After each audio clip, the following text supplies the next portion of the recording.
느려진 뇌에 영향을 공급하는 행동계획. 의욕적으로 목표를 설정하고 계획을 확실히 수행하여 보다 큰 성과를 이루어낸다. 행동계획을 세우는가? 내가 세운 행동계획에 대해 이야기하면 사람들이 놀라는 경우가 많다. 나는 장기적인 비전, 중기적 목표, 현 시점의 목표로 각각의 행동계획을 세워둔다. 말하자면 이 행동계획은 높은 의지를 확고하게 다지는 데 매우 유용한 각서이다. 법칙 12에서 당신이 발견한 열정을 쏟을 대상에 대해 계획을 세운다면 목표를 더 구체화할 수 있다. 우선 일과 경력, 가족, 건강, 친구와 인맥이라는 4가지 종류의 목표를 세운다. 각각의 틀 안에서 성과와 결과를 나타내는 표현 3-4가지를 쓴다. 일과 경력에 관해서 올해가 끝나기 전 적극적으로 할 일로서 20명에게 멘토가 되어 주자와 같은 말을 써보는 것이다. 그리고 각 항목별로 옆에 체크박스를 둔다. 체크박스를 만든다. 행동계획을 세우는 목적은 3가지이다.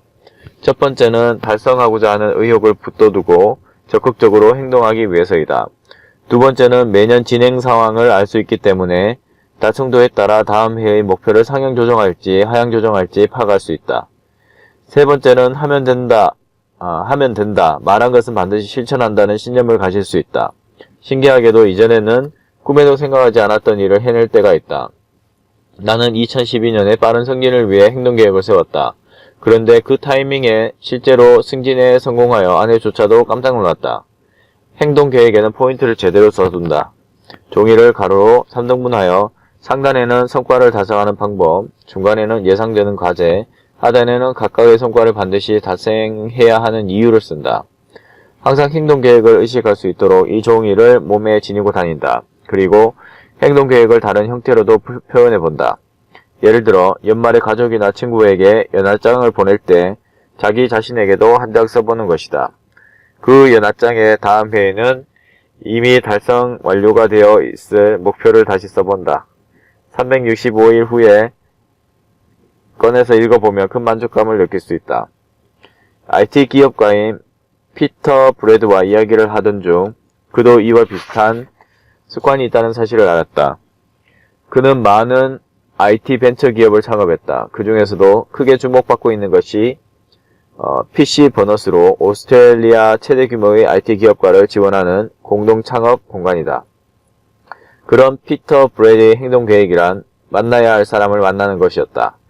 예전에는 상대를 크게 가리지 않고 적당히 아무하고나 어울렸어요. 그런데 어느 시점이 되니 특히 비즈니스계에 발을 들인 후로는 자신의 핵심 가치와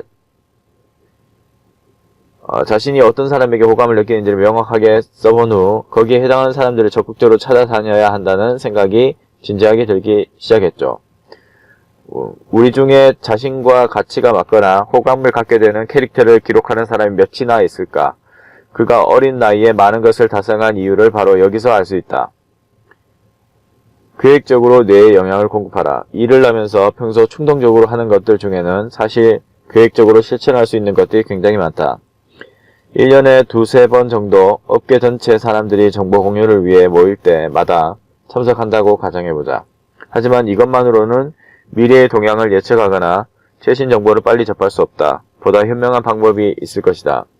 맥킨지의 관리자인 조지의 말에 따르면 그 방법 중 하나가 마지막으로 무엇을 한 것은 언제였지라고 자문하는 것이다.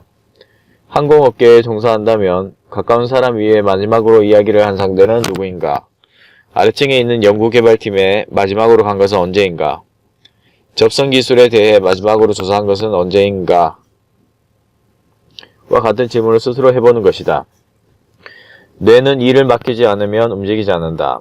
뇌에 적절한 영향을 공급할 방법이 없다면 당신이 가지고 있는 지식은 바로 그 시대의 유물이 된다.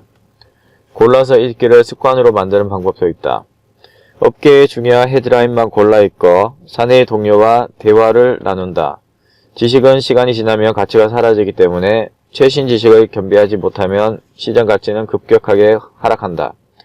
행동계획이 있으면 혹시 규제가 변경된다면 혹시 모르는 사람은 나뿐이라면 같은 생각을 수시로 해야 당신이 꼭 해야 할 행동을 놓치는 일이 발생하지 않는다. 이전보다 일이 편해졌다고 생각하는 것은 위험 신호이다. 빤히 보면서도 기회를 놓치게 될지 모른다. 위험한 상태란 지금의 일이 순조롭게 흘러가고 있다고 생각하는 것이다. 그것은 당신의 실력이 한층 더 발휘할 수 있는 분야가 어디인지 아무도 알려주지 않는 상태이기 때문이다. 지금 자신에게 부족한 것을 파악하라. 성장하는 사람이 되기 위해 나만의 행동 계획을 만들자.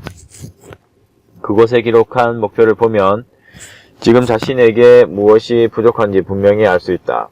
이것이 나를 움직이는 힘이 된다. 피터 브래드가 만나야 할 사람을 찾아다니고 조지가 마지막으로 무엇을 한 것은 언제 했지라고 자문한 것처럼 말이다. 그리고 6개월에 한 번은 시기를 정해 행동 계획을 반드시 체크한다. 상세한 내용은 다르겠지만 맥킨지의 컨설턴트도 이와 같은 행동 계획을 가지고 있다. 일반적으로 중간 관리자가 되려면 목표, 전공 분야, 필요한 지식, 서비스 제공에 대한 기여도 등을 써보라는 말을 듣게 된다. 공식적인 업무는 아니지만 과거 선배들이 작성한 자료를 물려받았던 것이 관습으로 이어져 온 것이다. 대부분의 컨설턴트는 이런 시점부터 행동계획을 세우기 시작한다. 일반 사원에서 중간 관리자로 승진하는 시점에 스스로 계획을 세우기 시작하는 사람도 있다. 행동계획을 세우면 자신에게 부족한 점과 생활의 활력을 되찾는 방법을 다시 생각해 볼 수 있는 기회를 만들 수 있다.